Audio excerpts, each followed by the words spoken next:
Again, this is from Tom Wheelwright. Any dollar we save is money for our family. Diba? Remember, yung ating income from work, that's hard-earned money. Let's not give it away. Komot sinabi lang, let's not give it away.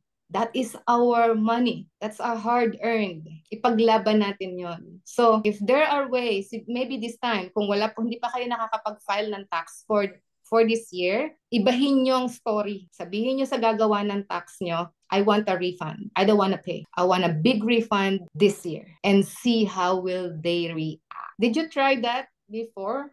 Kasi since the first year na nag-file kami ng tax dito, that's my word to our accountant, to our tax preparer. Ayoko magbayad ng tax. Paano mo yan? Ano dapat natin gawin? So again, if we want to do that, we cannot do it kapag employee lang tayo. Okay?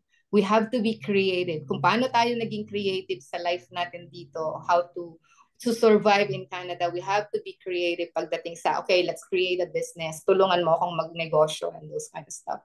Anong klaseng business ang pwede kong gawin?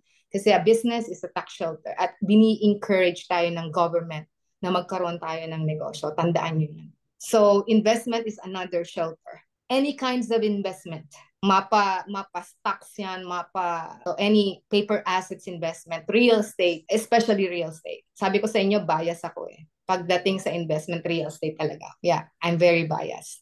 So, that's where your big savings, remember that, galing kay Tom Wheelwright, every dollar you save on your taxes is for your family. And it's coming, actually, sa inyo yun eh. It's your hard-earned money. Don't give it away. Okay? Don't give it away.